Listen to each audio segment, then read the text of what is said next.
אתה לא יכול להתחכם עם התורה, כשהתורה אומרת לא תחיה כל נשמה, לא תחיה כל נשמה. היום הוא תינוק, היום הוא ילד, מחר הוא לוחם. חובת כיבוש עלינו.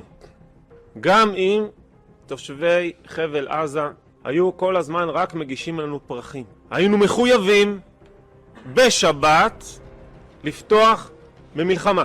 Essas foram as palavras de alguns rabinos israelenses, dentre eles Eliyahu Mali, chefe da escola Shirat Moshe, que prepara religiosamente jovens para servirem ao exército israelense e também leciona soldados. Todavia, eles não estão sozinhos no seu discurso. O sistema Halachá é um modelo de leis que deriva da Torá. Tal sistema, aplicado pelo Rabinato-chefe de Israel, reconhecido desde 1980, delimita não apenas como e com quem o Estado de Israel pode guerrear, mas os limites legais da guerra. Todavia, o que é a Milchemet Mitzvah que o rabino Eliyahu Mali menciona quando fala abertamente aos soldados israelenses para matarem bebês palestinos? A guerra Mitzvah é uma guerra de agressão contra Amalek, uma nação rival do povo hebreu dos tempos antigos bíblicos. Avigdor Lieberman, que foi ministro da Defesa de Israel até 2018, categorizou a guerra contra os palestinos assim, quando convocou estudantes ortodoxos a Gaza. Maimônides também escreve, na Milchemet Mitzvah, todos vão à batalha, mesmo um noivo no seu quarto e uma noiva em seu dossel de casamento.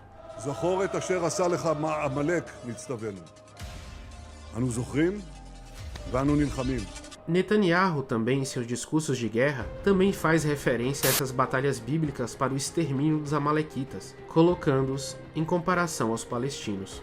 Vá, ataque os amalequitas e destrua completamente tudo o que eles têm.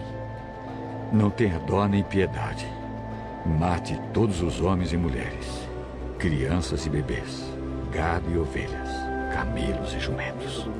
Utilizando o êxodo dos israelitas bíblicos de 3.000 anos atrás do Egito e como lutaram contra os amalequitas que os atacaram, o Estado de Israel atualmente dá uma legitimação religiosa para que o seu exército massacre crianças, mulheres e toda sorte de civis indefesos em Gaza.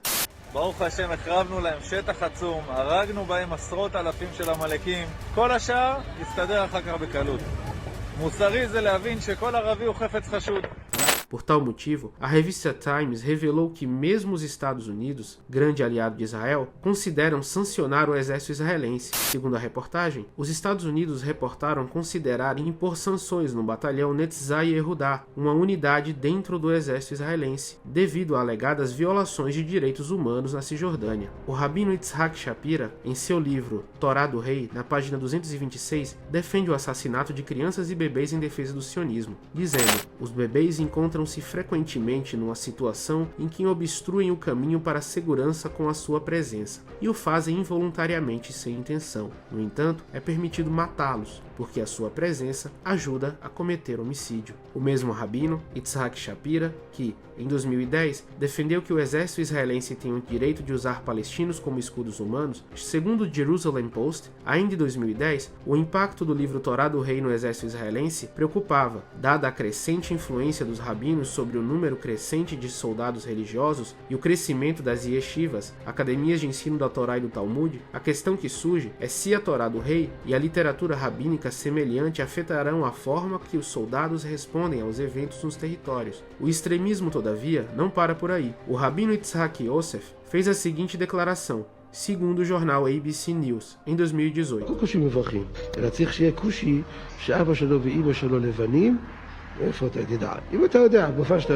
Já o rabino Giora Hadler, em 2019, na Academia Militar Bnei David, fez esse discurso. לא, לא. הוא האדם הכי צודק שיש. ודאי שהוא צודק כל מילה שהוא אומר.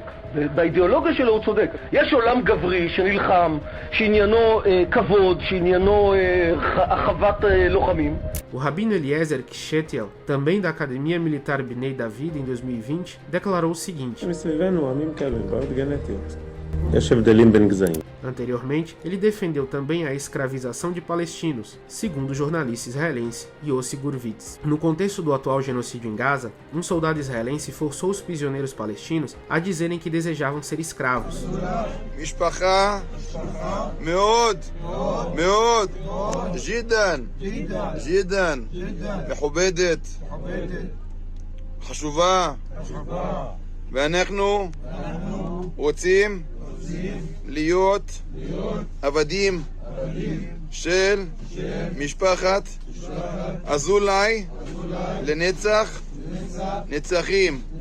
Os rabinos militares e o exército israelense usam passagens descontextualizadas da Torá para justificar esse tipo de comportamento. Avi Shlaim, professor e historiador israelense, autor de vários livros e críticos de aspectos do sionismo, explica a diferença entre judaísmo e sionismo. Zionism is racism. Israel cannot be both. Israel is either a racist Jewish state or it's a democratic state for everybody. Infelizmente, as colocações dos rabinos militares influenciam as forças armadas de Israel, as políticas públicas do país e ajudam a perpetuar o genocídio contra o povo palestino. Desde outubro de 2023, mais de 35 mil palestinos foram mortos pelo exército de Israel, dentre eles 14 mil crianças. Esse número excede o número de crianças mortas em conflitos no mundo inteiro nos últimos 4 anos, segundo a MSNBC. Todavia, é necessário apontar que o catalisador de todo o genocídio histórico na Palestina, da Nakba até a atualidade, são justamente essas narrativas de racismo e ódio religioso perpetradas dentro de Israel por sionistas que, para o mundo, vendem que são um país democrático, com até tons de laicidade, mas dentro de suas fronteiras matam bebês e justificam religiosamente em nome de Deus. You know, it's difficult for me to say that, but it's equivalent to what happened in the Holocaust. Now, you could say the numbers are different, you can get into all these distractions, etc. But in terms of what it's doing and what it's done, to first the Holocaust, you know, I could never, as a speaker, I'm sure these speakers like myself, they're being asked at the end of their talk at a Holocaust museum or in school, well, you've suffered so much, how do you explain what you've done in Gaza? How do you explain that? All these civilians who've been killed, all these children, and I'm supposed to represent children. You know, I talk a lot about children because 1.5 million Jewish children were murdered by the Germans. And how did they do that? One way it was explained by Himmler, one of the Nazis, why these Germans were killing civilians and children, because these German soldiers were having PTSD in those days. They were killing civilians. And we know they were having those issues, emotional issues, because they wrote home letters to their family about that, and they complained to their officers that they were killing civilians and they didn't sign up for that. And to the degree where Himmler, second in command in the Nazis, went out in 43 and 44 to the Eastern Front and gave them pep talk. And he said to them, if it's very difficult for you Germans to be killing civilians. We know that because you're such a caring people. But you have to kill these children, because if you don't, they will grow up and be avengers. And that's the terminology he used, avengers.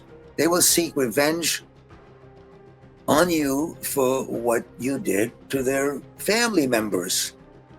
And that's what the Israelis are doing and saying and thinking when they kill Palestinians. It's preventive murder.